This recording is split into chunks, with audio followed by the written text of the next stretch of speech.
Everyone, welcome to World of Football, your football channel for the top 5 leagues. As I mentioned in the community post this morning, we have a brand new host coming into World of Football, talking everything about La Liga and Brighton. Good afternoon, good morning, good day, wherever you are. Welcome to World of Football. Today we're going to be doing a first edition of the weekend roundup.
And today is the first episode of La Liga Unleashed, which will be a series every week or every other week or once a month, where we deep dive into La Liga about specific teams, transfer, that kind of stuff. And I've got none other than, I would call an expert about La Liga, Mr. KELVYN.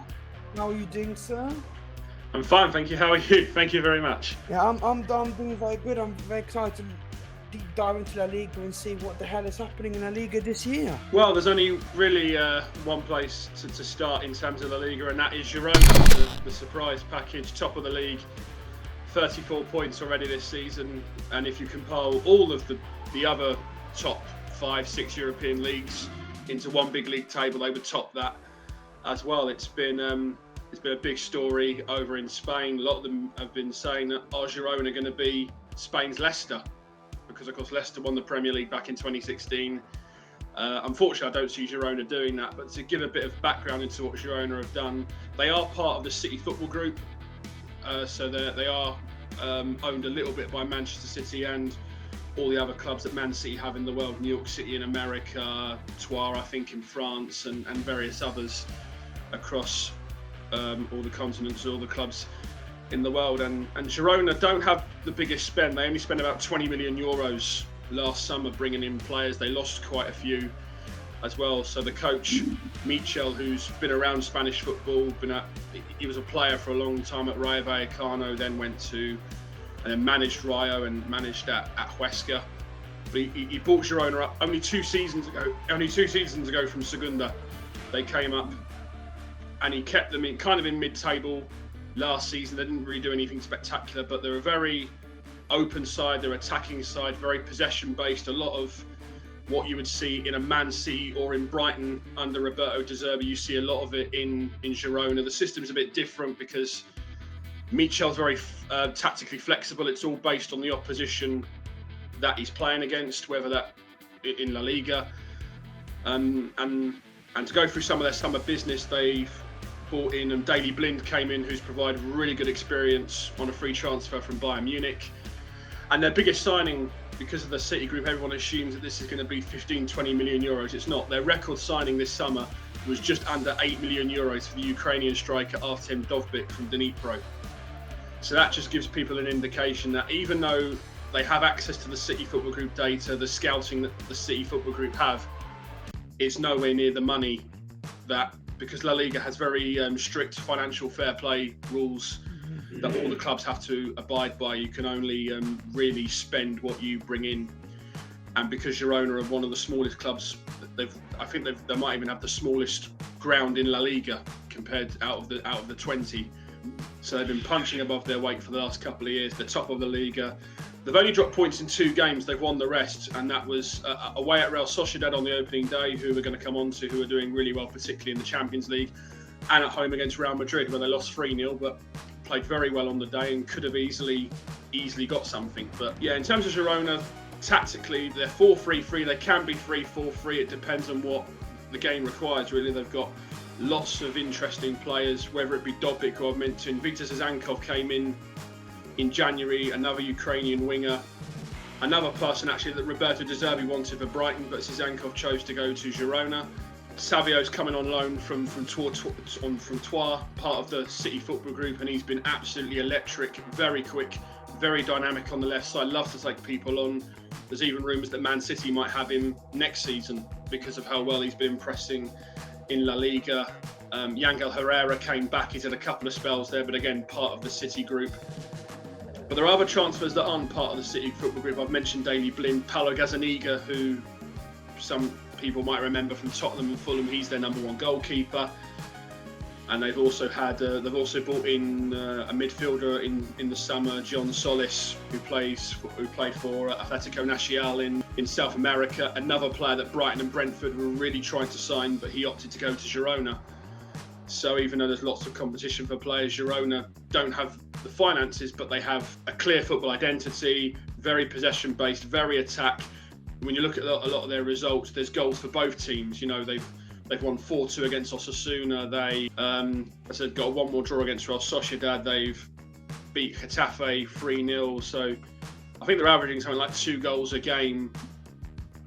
When you look at the XG and the goals per game not just for them, but for the other side as well, because Girona do concede a lot. That's why I drew the comparison between him and Roberto De Zerbi, because they're quite similar.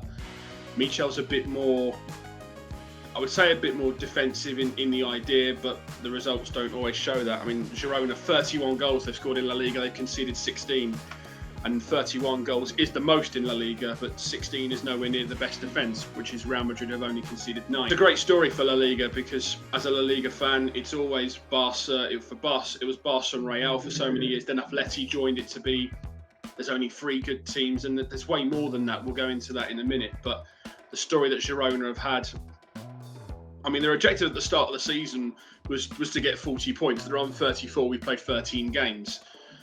So then the objectives, of course, change. So then the question from most people will be, where will Girona finish? They won't win the league, I don't think, as much as I would love them to. They probably don't have the squad in depth. Top 4, depends what happens, but they've definitely got a chance at top 6. But there's lots of competition for that.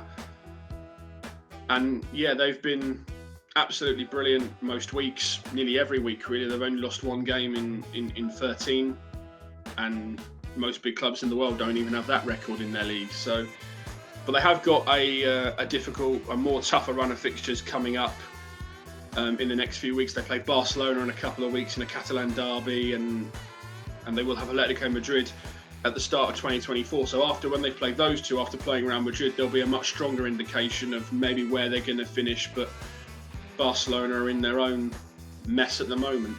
But moving on to Real Madrid, biggest club, who shocked the world really by convincing Jude Bellingham in the summer to go. He had a big offer from Liverpool, an even bigger offer from Manchester City, but he opted to go to Real Madrid. And you know, he's not only been their top goal scorer, he's the top goal scorer in La Liga. Only La Liga player into double figures for goals so far this season, 10 goals. I think he scored in all the Champions League games he's played for Real Madrid as well. And there's been a big debate, particularly in England, on where to use Bellingham, because Dortmund used him a lot deeper, whereas Carlo Ancelotti, following the departure of Benzema, changed the system to a diamond and played him at the top, mainly behind Rodrigo and Vinicius. But Vinicius has had spells injured, so Joselu has played, who they have on loan from Espanyol, who got relegated last season. But Real Madrid have been Real Madrid really. They've not scored the goals that they need to, because they've lost. You being French, as you know, Karim Benzema, you know the quality that Karim has. He's one of the best in the world, and they should have got Harry Kane. Ancelotti wanted Harry Kane, but the president didn't, because the president wants another French forward to come in next summer. So they prioritised that. And Real Madrid, you know, but they are coming out to a difficult period. They've got a lot of injuries. Tchouaméni is out, as you know. Camavinga got injured in the international break. Vinicius is injured. Rodrigo's come back from Brazil due to with a knee injury as well. So that's their two main attackers out, a lot of their main midfield. Bellingham's still recovering from a shoulder injury he got just before the international break, which is why he missed the 2 games for England. He suffered a dislocated shoulder in their draw against Rayo Vallecano. Others who are injured as well. Ferland Mendy's inconsistent with his fitness. Eder Militao's out for the season. Courtois out for the season. Kappa, who they brought in to replace Courtois, is still also injured, so it might mean that the Ukrainian goalkeeper Lunin will have to play in goal for their trip to Cadiz this week. But the one positive thing for Real Madrid is that they're getting these injuries now, because when you're Real Madrid, you don't want them in February or March, because that's where their season's defined by. Particularly at Real Madrid, you're defined by what happens in the Champions League. I want to move on now, kind of changing things a bit, to Atletico Madrid, who are playing the best football they have under Diego Simeone. I know when people hear the name Diego Simeone, they think it's very defensive. It's the old Atleti, the 4-4-2 in their own half. It doesn't matter who they're against. But if you check some of the stats, I think they've scored the same amount of goals in the calendar year as Manchester City. So they're attacking more, they're being more creative, they're getting the best out of Antoine Griezmann. The fact that he was 20th in the Ballon d'Or, absolute joke. He's one of the best in the world. Morata's having the season of his life. I think 8 goals in La Liga this season, which is more than, I think it's double more than he's in his average total for this time of the season. And they've probably got the best squad in Spain when you look further back. They brought in Azpilicueta to bolster up in defence alongside Savic or Jimenez. They've got Hermoso, who's a left-footed centre-back who plays in their back three. They've lost Yannick Carrasco, but they've got 2 young players who were out on loan last season at other La Liga clubs who are impressing. Samuel Lino, who was on loan at Valencia last year, who's more of a left winger, but Simeone's playing him as a left wing back in the free because Simeone plays with a back three, and Lino's very direct. He's added goals this season as well, because he got goals at Valencia, he's had goals for Atleti. And the other was a player at Girona, Rodrigo Riquelme, who Girona mainly uses as a winger or as a kind of like a hybrid between an 8 and a 10 in their 4-3-3, but Simeone's been using him as a left wing back as well, because Simeone, they've lost Yannick Carrasco to the Saudi League. They did bring in Javi Galán, a left wing back from Celta Vigo, but he hasn't impressed Simeone enough. They've got Nahuel Molina, who's the Argentinian right back, who plays right wing back for them, one of the best right backs in Europe, probably, very attack minded. Got chipped in with a lot of goals after the World Cup last year. And in midfield they've got Coque, Spanish international, Rodrigo de Paul, Argentinian international, Saúl, who's playing his best football he has for a number of years following his difficult time on loan at Chelsea. And you then got Griezmann. We all know the quality that Griezmann has. Complete free roll, as I mentioned. He can basically do what he wants. He works hard defensively. He's getting goals. He's assisting. You've got Morata, Correa, Memphis Depay, who's on the verge of coming back from injury. Angel Correa, the perfect super sub, never complains, but every time he comes off the bench, and it's not just him, Marcos Llorente, very dynamic, very versatile, can play wing back, can play central midfield, can play up front. Depending on what the game requires, what the game is needed, whatever Simeone needs, he's got options from the bench. They have had a few injuries, Thomas Lemar being a big one, but Lemar's not really that important. I know when they brought him from Monaco 4 or 5 years ago, the plan that he was going to be him alongside João Felix, who we'll come on to later when we discuss Barcelona, were going to be the real kind of the future of Atleti, and it hasn't worked out that way. And Simeone's recently renewed his contract and taken a bit of a pay cut, but he's still the highest paid coach in the world. And Atleti, I think they're going to do special things. I think they'll win the league, and I think they'll do something in the Champions League. In the Champions League, they've not been as convincing when you look at their performances against either Celtic, Lazio, or Feyenoord. But they played against they played against Real Madrid earlier on this season and found the way how to beat Real Madrid by limiting space for Bellingham, getting crosses into the box for Morata, because Real Madrid don't defend crosses, particularly since the injuries of Courtois and Militao. They're only 4th in the league because they're a game or so behind because of bad weather in Madrid earlier on in the season. But that gap will be closed and everything will be condensed. But probably the most talked about situation in La Liga, particularly off the pitch, is at Barcelona. Financially, they've been mismanaged for a really, really long time, just basically overspending, whether that's on Dembele, Coutinho, Griezmann, the contracts that were given out to Messi. They've had to loan Ansu Fati to Brighton to get João Felix and João Cancelo in on loan. And they started the season quite well. The performances were good, but in more recent weeks, they've lost their identity. They're not playing the typical passing, intelligent movement, the tiki-taka that we all resonate with Barcelona. It's not there. Xavi's trying to recoach it, but he also knows that they need to win games. Just for financial reasons, they need to win games, particularly in the Champions League. In the last 2 years, they've been knocked out of the group stage, and on both occasions they were in control of the group stage, and then in the last round they lost to Shakhtar and have blown their group with Shakhtar and with Porto completely wide open. Barca should still qualify and they should still top the group because they're going to need to. But even though they have made really good signings, whether that be João Felix, Cancelo, Ilkay Gundogan's had a bit of a slow start, but we all know the quality that Gundogan has. He's had to change roles a bit in midfield because of the injuries to Pedri, Frenkie de Jong. Gavi got injured with Spain, who's one of their best players. He's now out for the season with an ACL injury. So it's going to be very interesting to see how Xavi balances everything, because he wants to play his football. He wants to, be the Barcelona that's so recognisable, but he has to win as well, and he's struggling to do both. I mean, in the game before the international break against Alaves, they won 2-1, but they conceded after 18 seconds, and they had kickoff. They gave the ball away. Alaves broke and scored. Lewandowski got them out of trouble by scoring a penalty and a magnificent header to give them 3 very, very important points. But Barcelona's financial mess is very well documented. It's going to have a long-term effect. They're rebuilding Camp Nou as well, which is why, because they're not playing at Camp Nou this season. For anyone who's seen Barcelona's games, that they're playing at Montjuic, which is like the Olympic Stadium in Barcelona for the Olympics in the early 90s, I think. So, and the capacity of that is only about 20, 30, 40,000. I think it's about 35,000. So it's nowhere near the numbers that they would normally get in the Camp Nou. And even though Barcelona have said that they only plan to be at Montjuic for a season, most people believe they're going to be at Montjuic for way longer, probably a season, probably this season, and probably half into next season as well, because of the work they're doing at Camp Nou.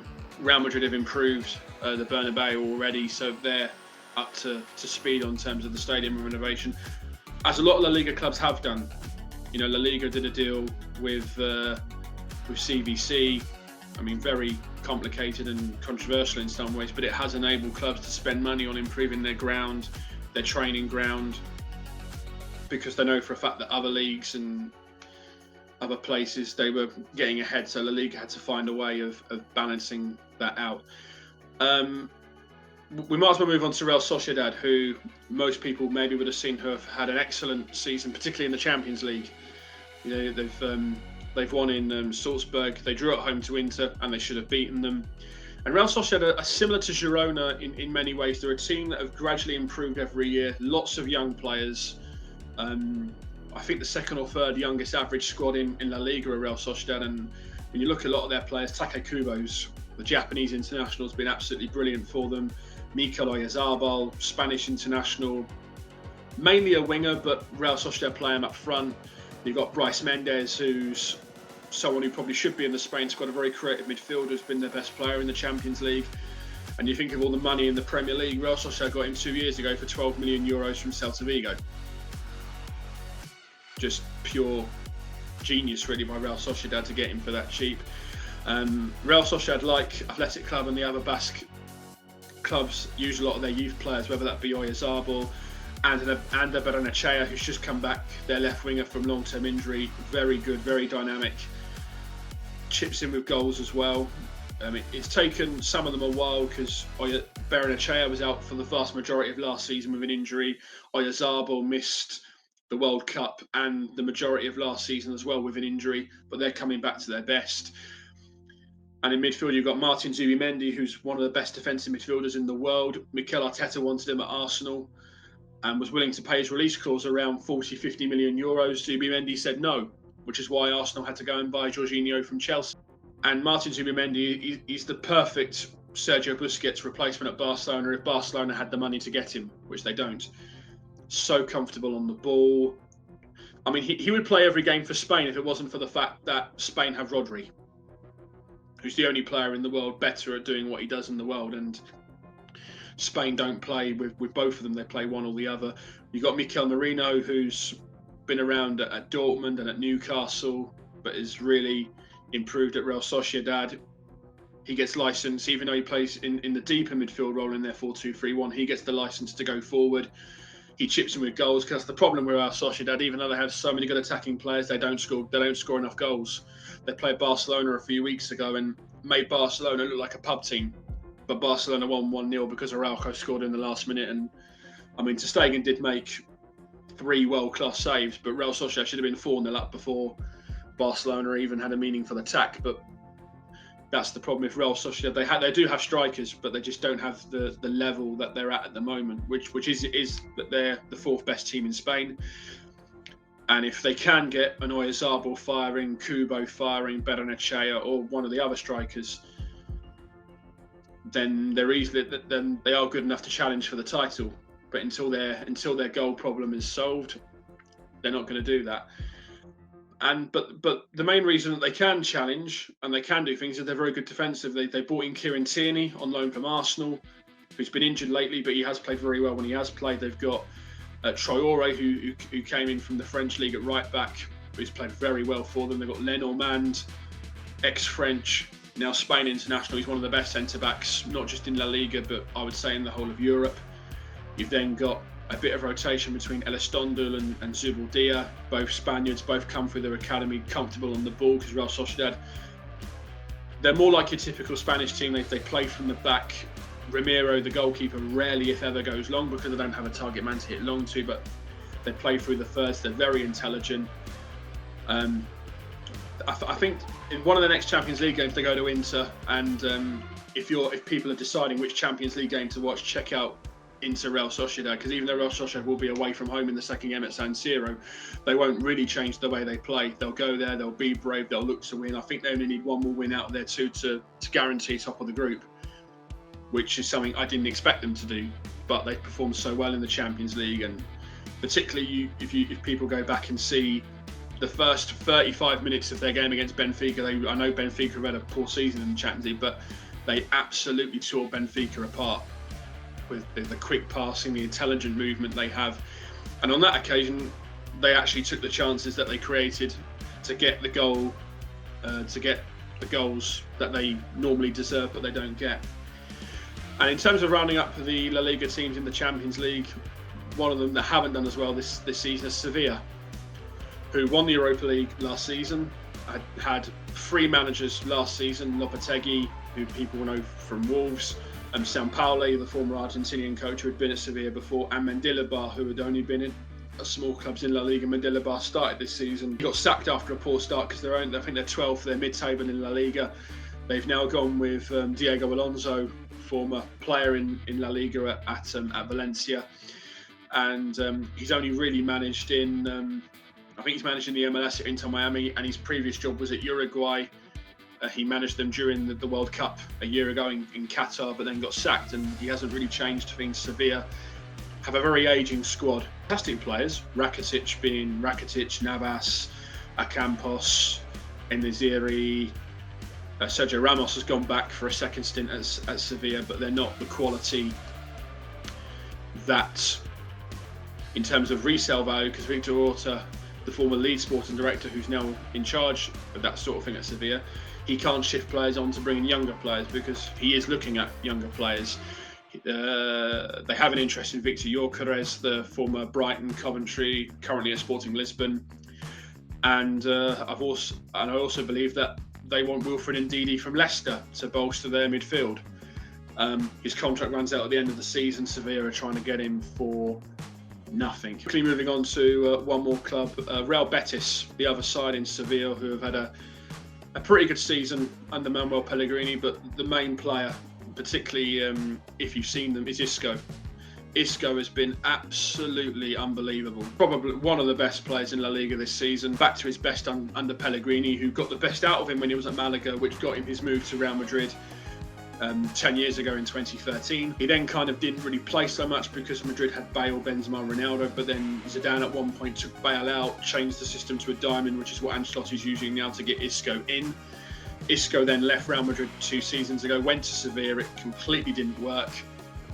And he's gone to Betis, and it's working because Pellegrini plays to his strengths. Betis are doing quite well in the Europa League.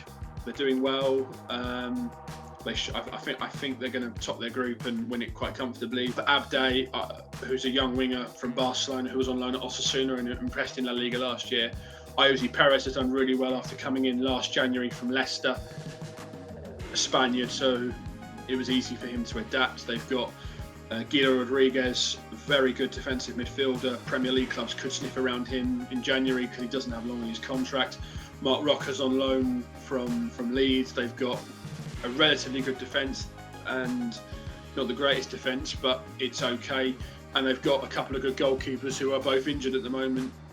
So I think the B-team goalkeeper, Vietes, will have to play this weekend. But La Liga has always been more than just Real Madrid and Barcelona. There's so many top clubs, and you look at the record, not just Real Madrid and what they've done in the Champions League, but you think Sevilla have won the Europa League record time. Unai Emery, when he was there, won it 3 years on the trot. And this season in La Liga, I mean, I know the Premier League is looking competitive, but La Liga is looking just as competitive, and it has done for a number of years because of the restrictions in the money, which is why when you compare what all the leagues spend, La Liga spend the least. But it's brought everyone together. It's made everything condensed. It's not a situation of 10 years ago when you've got Real, Barca, 80, 90, 100 points, and I think one year Valencia had like 66 or 50 or whatever. You don't have that in La Liga anymore. And part of that is explained by the fact that Girona, 13 games in, this is not 2 or 3 games, this is 13 games, and Girona are top.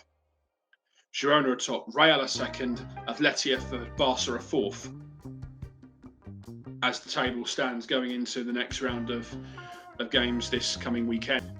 And in terms of what else can people get from La Liga, you'll get the best technical football, because I think it's always been played in Spain. You do have lots of older players, but you do have a lot of the best young players. You know, Tchouaméni, Camavinga, Gavi when he's fit, Pedri, Bellingham, now he's gone there, Vinny, Rodrigo, João Felix when he's playing well. Lamine Yamal, who's impressed so many people as well, only 16 years old, Barcelona and Spain international. There's just so much quality. There's just so much quality across La Liga. Even in some of the bottom teams, Granada have a player, Brian Zaragoza. We're not going to go into too much detail. We probably will when January comes around, because I know that there's a number of Premier League clubs that, because he's going to be cheap because of his release clause, are going to be interested in Brian Zaragoza. So, and he's someone that has played minutes for Spain this season as well. He was given a chance by Luis de la Fuente in the game against Scotland. So yeah, La Liga is just, it's in a way it's predictable because the top teams are going to be there, but that's the same for every league. You go to Germany, Bayern Munich and Dortmund, Premier League, Man City and the other big 5 or 6. So yeah, La Liga is just going to get more interesting. I think everything in La Liga is going to go right to the wire, and the season's only going to get better and better. The season's looking really, really, really interesting. Girona surprised me, as you said. But it's interesting to see going into January, because as you said, there's going to be a lot of players in there, a lot of clubs, like especially like my team Liverpool, winning a CDM. Zubimendi is going to be the kind of exact play kind of one, but the problem is price. The fact that the club probably want to keep him, and he probably want to stay there as well. This season, I don't see any of the real big players leaving in January. You've mentioned Zubimendi as an example. Real Sociedad are doing well in the league, and they're doing really well in the Champions League. I don't see why. And also, as I said, Zubimendi last January or last summer could have gone to Arsenal. Mikel Arteta really pushed to have him. Told Real Sociedad will pay the 60 million euro release clause, and it was Zubimendi that said no. He said, I'm not going. This is my club. I'm not ready to leave there. Exactly what Pau Torres did before he went to Aston Villa. The year before, when Villarreal qualified for the Champions League, Tottenham made a big offer for him. And he said, no, this is my local club, I'm staying. So players like Zubimendi, particularly the younger ones, I don't see them leaving in January. Brian Zaragoza may be an exception, possibly Nico Williams, the Athletic Club winger, the Spain international. He's only going to have 6 months left on his contract if Athletic don't renew him. So those are two that could lose. Zubimendi won't. I only see him going next summer if Real Sociedad re-fail to qualify for the Champions League. And providing, like, let's say it's Liverpool, for example, but as you said, you want a central defensive midfielder. Zubimendi fits the bill. The only situation I see him going is if you qualify for the Champions League and Real Sociedad don't. True, yeah. If Real Sociedad qualify for the Champions League, then in my opinion, he'll stay. Honestly, because there's so many transfers this season to have a look at, and obviously we'll have a look more in January, because then it'll be easy to look with what Fabrizio Romano says and the sources. But I agree with you. I don't think there's going to be any big. You never see big transfers in January. It rarely happens. Yeah, the only time I can remember it was over here about 10, 12 years ago when Torres went. When Torres left Liverpool, when Liverpool bought Suarez and Carroll in and stuff like that. Or you sometimes get the odd big name move but not really in La Liga, but when Sanchez and Mkhitaryan swapped clubs, when Sanchez went to Man United, Henrik Mkhitaryan went to Arsenal. You very rarely see a lot of the smaller clubs in La Liga do business. It's mainly loans with options to buy if we stay up. Basically, Cardiff have made great success with that over the last couple of seasons, and there are a couple of La Liga clubs that might sell but only because of their contract situation. Just a couple of quick names: Juan Miranda, the Real Betis left back, only has 6 months left. So, and I believe he could go to Italy. I think AC Milan want him. And Nico Williams, the Spain international, the brother of Inaki that plays for Athletic Club. Again, his contract's coming down. So the only players that I see Spanish clubs selling are the ones that will only have 6 months left on their contract, who are not going to renew. So it'll be better to sell now than to lose them for nothing in the summer. But the big players like as I mentioned, Zubimendi or Takekubo at Real Sociedad, or any of the guys at Girona, I don't see them going anywhere. 100%. But before we finish, let's have a look at the fixtures for coming up and kind of predict the games. I think it's interesting to see what you kind of think will win, right? We'll start with Alaves v Granada. How do you see this game going? I'd edge it towards Alaves because they're at home. This is going to be down the bottom. Granada are in the bottom three. I think the gap is about 4 or 5 points. So it's going to be important for Granada. But Granada are very attacking, very open. But they don't really... They score goals, but they don't keep clean sheets. And Alaves are a bit more balanced as a team. But they struggle a bit more with the goals. But as they're at home, and they're very good at home, Alaves, I would say Alaves. Let's do Rayo v Barca. I think that's going to be a really, really good game. Barcelona, of course, looking good. They need to bounce back after the Champions League stuff. Of course, they won last time. I think wasn't it? They won 1-0. 2-1 against Alaves. No, 2-1. Yeah. So this would be a good game for them. I personally think Barcelona will win this by a goal or so. How do you see this game going? You're probably right. It won't be easy. Rayo are very well organised. Their goalkeeper, Dimitrievski, has the most clean sheets of any goalkeeper in La Liga this season. Rayo have changed coach. I mean, for the last couple of seasons, they were managed by Andoni Iraola, who's currently at Bournemouth. They've gone for Francisco, and he's doing quite well there, apart from the Atletico Madrid home game where they lost 7-0 in a rare game. It was just one of those rare games that happens. I see Barca just nicking it, but I don't see Barca being convincing. I see Rayo being the better side, but Barca winning. As you said, probably by 1 goal. Yeah. Next one, we got Valencia v Celta Vigo. It's a bit of a story. Rafa Benitez in charge of Celta Vigo. Probably in some ways, Celta Vigo have been the unluckiest team in La Liga this season. They've had many refereeing decisions go against them, but don't hide away from the fact that they have not been very good. They've been defensively awful, which is so rare from a Rafa Benitez team. But Valencia, youngest team in the league, and they're playing quite well at the moment. So majority of me will say Valencia, but at some point Celta Vigo's luck's got to turn. But I don't think it'll turn this weekend. I think Valencia will win at Mestalla. I didn't even know that Rafa Benitez was managing Celta Vigo. So I learned he got appointed this summer. He's won one game this season at Almeria. Probably should have won 4 or 5, but a combination of being poor defensively, not taking their chances, and being unlucky with a number of referee decisions, like just in their last game. A penalty was given against them that should never have been against them. But in that one, they got a penalty which Aspas missed, so it was a bit tougher in that one. But Valencia, they've got a lot of young talent, particularly one name for people to really keep an eye out, because he's going to be one of the best in the world in 5 years' time. It's Javi Guerra at Valencia. Incredible midfield talent, Spanish. He'll be in the Spain squad very, very soon, and he'll be one of the best in the world. No doubt about it.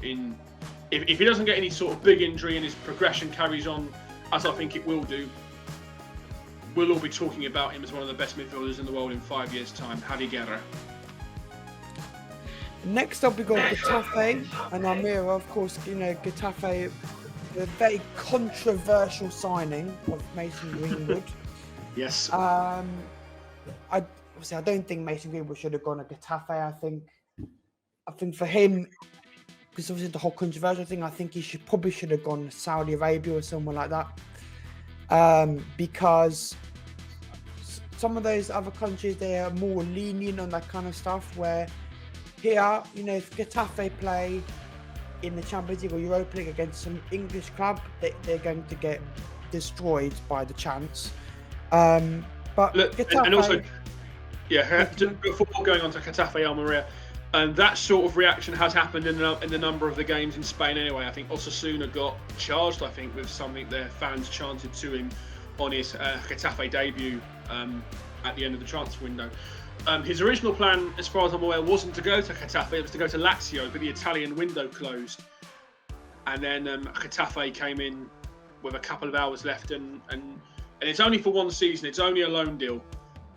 He will be back at Manchester United in the summer, and then whatever he and United decide to do will decide to happen. But Almeria are bottom of the league. They've not won a game all season. They've drawn 3 and lost the rest. And Getafe should win this. I agree. Then we got Atleti v Mallorca.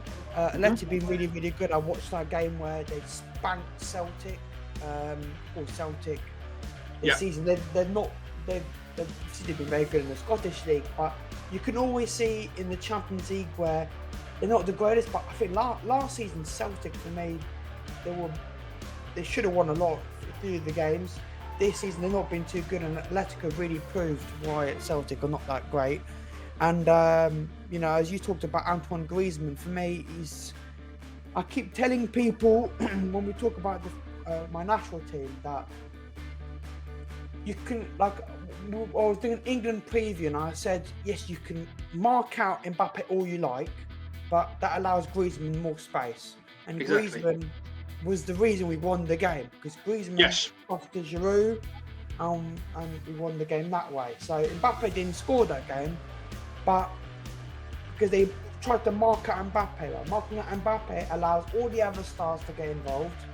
And for me, Griezmann, I really like the Mbappe's captain, because he's got the leadership. But for me, in my personal opinion, I would have given the captaincy to France to Griezmann, because I think he's got all the leadership qualities. Atleti's been really good this season, but how do you see this game going? Let me just double check. Let's go. It's Mallorca.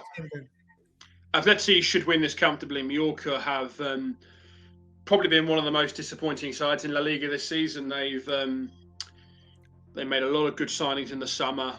Sergi Darder, the midfielder, Kyle Larin, the striker, who did very well. That almost kept Via the lid up last year. Yeah, I think they've only won one game this season. With the quality they've got, they should be doing better. Atleti, I think, have won their last 15 or 16 at home. Bearing in mind any miracles which can happen, Atleti will win this and will win it comfortably. 100% agree with you. Villarreal, Osasuna. See, I think that this is going to be a good game. How do you think this? How do you see this going?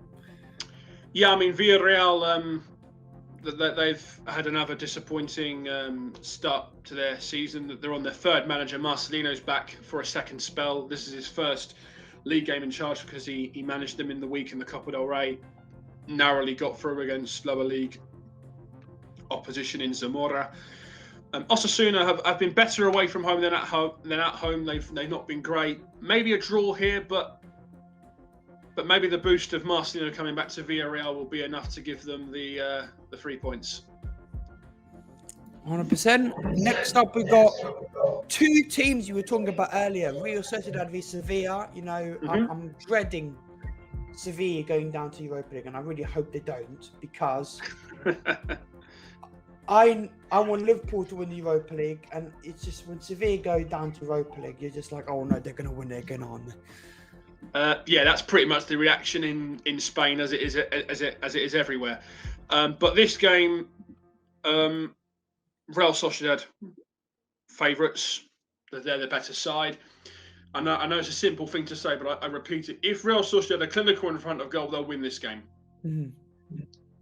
Because everything else they do, they're a fantastic team. So yeah, Real Sociedad should win this. But if Real Sociedad aren't at their best, Sevilla can do something because of the quality they've got. Diego Alonso still looking for his first win. I think he's drawn all of his La Liga games and lost the 2 games against Arsenal since taking over. Yeah, and then we got Real Madrid Cadiz, of course. I've never seen it. You know, I see a lot of teams in the Premier League cry about injuries, but if you look at one team that's been destroyed by injuries, it's Madrid. Like, I've never seen a team in recent times have so many ACL injuries. They have 2 massive players, and like, I'm gonna guess, you can tell me if I'm wrong, I'm gonna guess because they're injuries, their front 2 will probably be Diaz and Giselle, right? Probably. We don't know if Jude is available. With Rodrigo in, well, Vinny's definitely out. Rodrigo, we don't know yet. He's come back with a much smaller problem. But yeah, it's probably going to be Brahim, Diaz, and Joselu up front. Maybe Jude behind. As I mentioned, we don't know if Kepa will be. If Kepa's fit, he'll be the goalkeeper. If not, it'll be Lunin. But the key thing, as you mentioned, is in midfield. Tchouaméni out, Camavinga out. Yeah, Rodrigo, Vinny out up front. I mean, they've still got quality. Toni Kroos, Luka Modric, Jude. If he's fit, Dani Ceballos is still at Real Madrid, so he'll come in if he's fit, or unless Ancelotti decides to maybe play more of a 4-3-3 and play Lucas and Brahim as wingers and leave Joselu through the middle. But they still should have enough to beat Cadiz, but Cadiz are at home. They're very well organised. They're strong defensively. Ledesma's a very good goalkeeper, so they won't make it easy for Real Madrid, particularly because Real Madrid will be missing a lot of key players. But Real Madrid do what Real Madrid do. They'll find a way to win. 100%. My question is, of course, they're having problems in midfield at the moment. They don't have a fit 6 at the moment, do they? They haven't got Toni Kroos. Kroos have to play 6, yeah. Yeah. Then we got Real Betis vs Las Palmas. You took.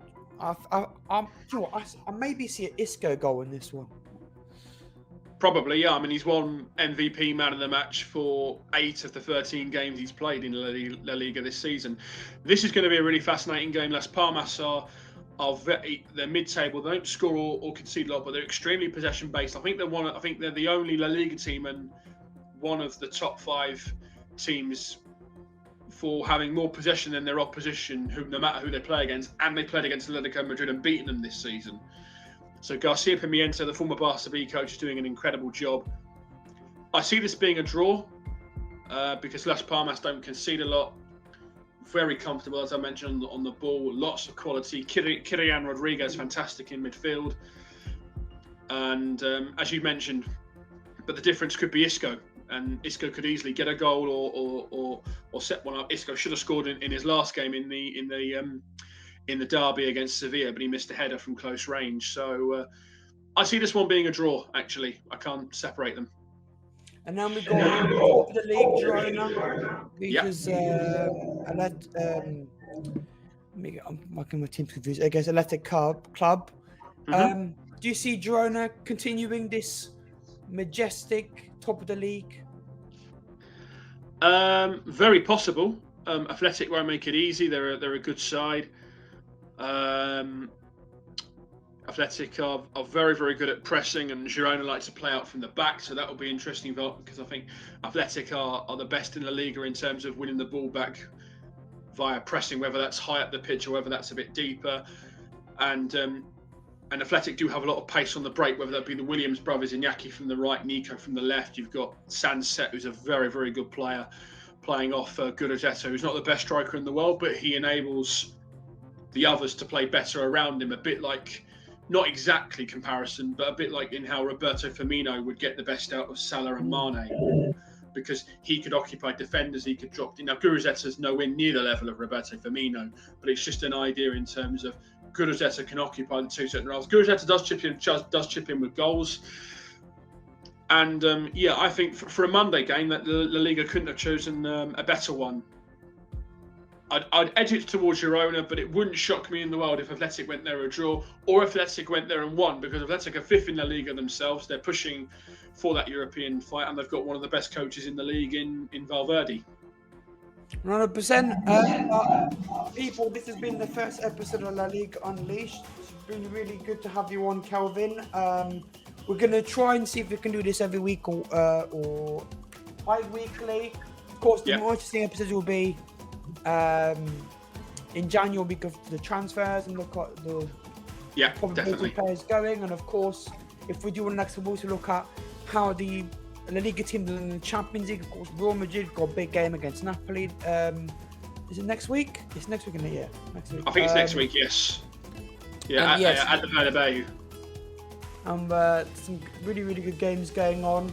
So to keep an eye on those. And KELVYN, let the people know where they can find you if they want to talk to you about La Liga and stuff. You got any social media you want to shout out? I'm on Twitter or X or whatever it's called, at KELVYN Brown 19. So it's just my name that you guys will. Yeah, so it's just KELVYN BROWN at number 19. Perfect. That'll be on the screen in the description, people. KELVYN will be a regular on the channel talking about La Liga. And so thank you so much for coming on, KELVYN. And my pleasure. Can't wait for the next one.